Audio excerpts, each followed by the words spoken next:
क्या आप जानते हैं इंडिया में आज भी 50% लोगों के पास इंटरनेट कनेक्शन नहीं है, और वही अगर हम रूरल एरियाज में देखें तो यही आंकड़ा बढ़ के करीब 60% हो जाता है।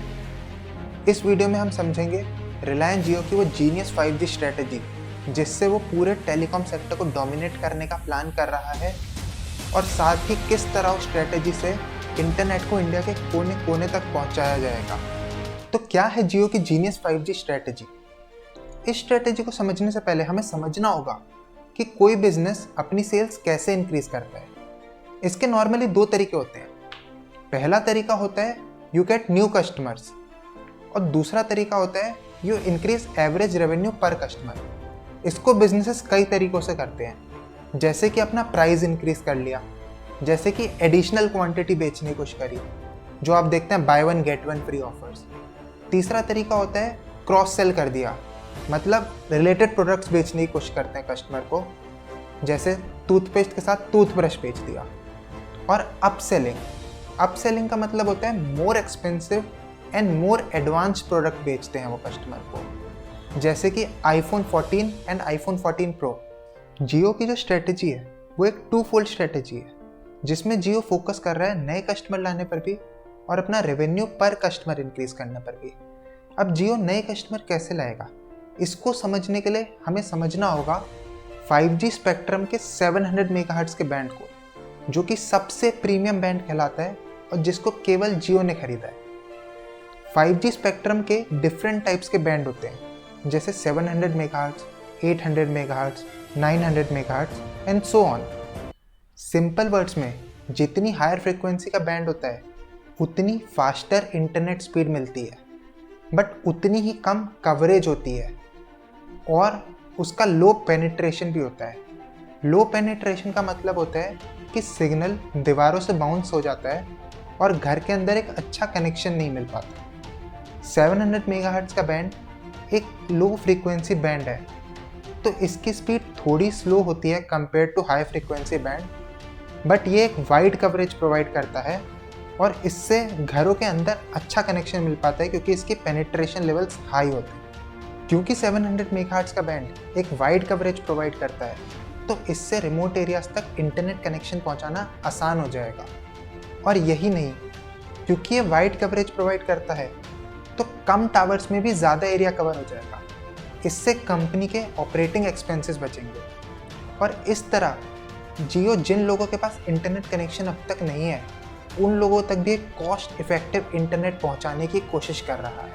और यही नहीं, रिलायंस ने अभी अपनी एनुअल जनरल मीटिंग में अनाउंस किया था जियो एयर फाइबर का। जियो एयर फाइबर एक ऐसी डिवाइस है जो वायरलेस मॉडेम की तरह काम करेगी, जिससे एक इंटरनेट का हॉटस्पॉट बन जाएगा। इसका फ़ायदा ये होगा कि जहां अभी जियो अपनी ब्रॉडबैंड सर्विसेज नहीं भी दे रहा, वहां भी लोग जियो का इंटरनेट यूज़ कर पाएंगे, और इस तरह जियो अपना कस्टमर बेस बहुत तेज़ी से बढ़ाकर ज़्यादा से ज़्यादा मार्केट कैप्चर करने का प्लान कर रहा है। तो अब दूसरे पॉइंट पे आते हैं कि जियो अपना एवरेज रेवेन्यू पर कस्टमर कैसे इंक्रीज करने का प्लान कर रहा है। इसके लिए जियो ने ऑलरेडी अनाउंस कर दिया है कि वो अपना 5G स्टैंड अलोन मोड पे लॉन्च करेगा। 5G दो तरीके से लॉन्च हो सकता है, एक होता है स्टैंड अलोन मोड, एक होता है non stand alone mode. Non stand alone mode में 5G को ऑलरेडी एग्जिस्टिंग 4G इंफ्रास्ट्रक्चर पे ही लॉन्च कर दिया जाता है, जबकि स्टैंड अलोन मोड में 5G के लिए पूरा एक नया इंफ्रास्ट्रक्चर बनाना पड़ता है, जैसे कि नए टावर्स, नया सिम और फ़ोन्स जो कि 5G स्टैंड अलोन को सपोर्ट करते हैं। स्टैंड अलोन 5G को ही ट्रू 5G एक्सपीरियंस कहा जाता है, क्योंकि स्टैंड अलोन मोड ही एक ऐसा मोड है जो कि 5G की ट्रू स्पीड को पूरी तरीके से यूज़ कर पाता है। लेकिन पूरा नया इंफ्रास्ट्रक्चर बनाने के लिए बहुत ज़्यादा कैपिटल इन्वेस्टमेंट लगता है, और इसीलिए रिलायंस ने ऑलरेडी अनाउंस कर दिया है कि वो 2 लाख करोड़ रुपए का इन्वेस्टमेंट करेगा to roll out 5G networks. और इसमें जो एक इशू है कि मोस्टली लोगों के पास आज भी ऐसे स्मार्टफोन्स नहीं है जो 5G नेटवर्क को सपोर्ट करते हो। इसको सॉल्व करने के लिए जियो ऑलरेडी गूगल के साथ मिलकर अफोर्डेबल 5G स्मार्टफोन्स लॉन्च करने का प्लान कर रहा है।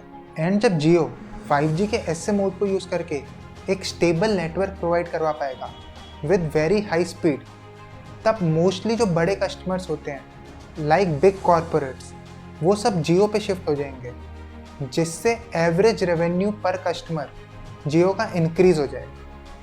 और अभी मुकेश अंबानी ने एजीएम में जियो क्लाउड पीसी की भी अनाउंसमेंट की थी, जो कि इसी फास्ट 5G नेटवर्क पे पॉसिबल हो पाएगा।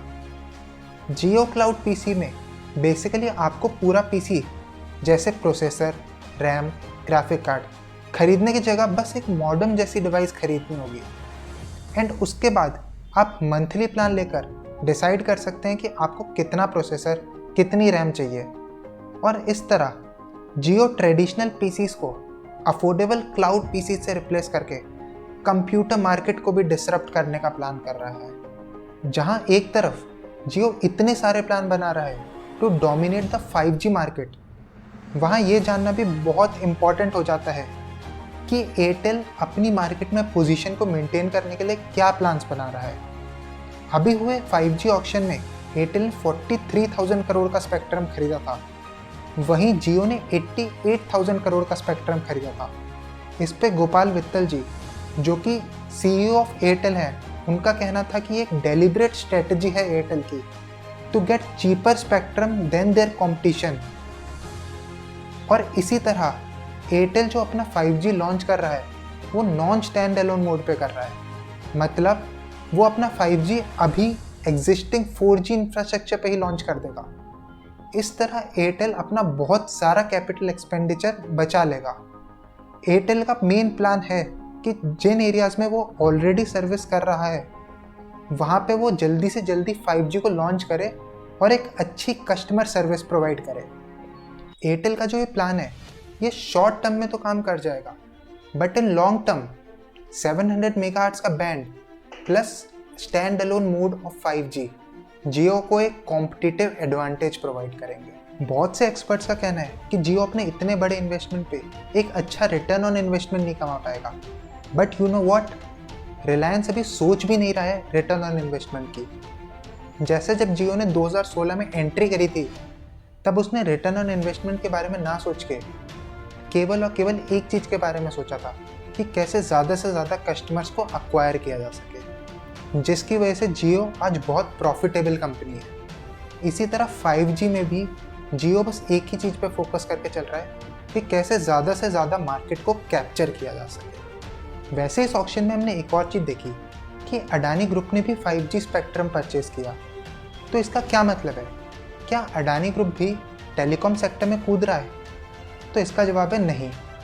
अडानी ग्रुप ने जो स्पेक्ट्रम परचेज़ किया है वो उसके प्राइवेट कैप्टिव यूज़ के लिए है, मतलब अडानी ग्रुप की कंपनियों के लिए एक प्राइवेट नेटवर्क। ऐसा अडानी ग्रुप ने क्यों किया? तो इसके दो मेन रीज़न हैं। पहला है सेल्फ रिलायंस। पहले अडानी ग्रुप को एयरटेल या जियो से स्पेक्ट्रम को लीज पर लेना पड़ता था, एंड अब उसकी जो एयरटेल या जियो पे डिपेंडेंसी थी वो ख़त्म हो जाएगी। सेकेंड रीज़न है डेटा सिक्योरिटी। अब अडानी ग्रुप अपना एक खुद का प्राइवेट नेटवर्क बना पाएगा जिस पे वो अपने डेटा को ज़्यादा सिक्योर तरीके से रख सकता है। तो इस 5G वॉर से इंडिया एज अ होल पे क्या इम्पैक्ट पड़ेगा? तो जैसे कि हमने समझा कि जियो का प्लान है कि रिमोट एरियाज़ तक इंटरनेट कनेक्शन को पहुंचाना, इससे ज़्यादा से ज़्यादा लोग इंटरनेट कनेक्शन से जुड़ पाएंगे और फिर वो ऑनलाइन सर्विसेज जैसे कि ऑनलाइन पेमेंट हो गया, ऑनलाइन बैंकिंग हो गया और ऑनलाइन एजुकेशन हो गया, इन सारी सर्विसेज का फ़ायदा उठा पाएंगे। इससे हमारा लिटरेसी रेट इंडिया का बढ़ेगा और एज अ होल हमारी जो इकनॉमी है वो डिजिटल इकनॉमी बन पाएगी और इससे हमारे डिजिटल इंडिया मिशन को भी काफ़ी पुश मिलेगी। बट दूसरी तरफ एक रिस्क भी है।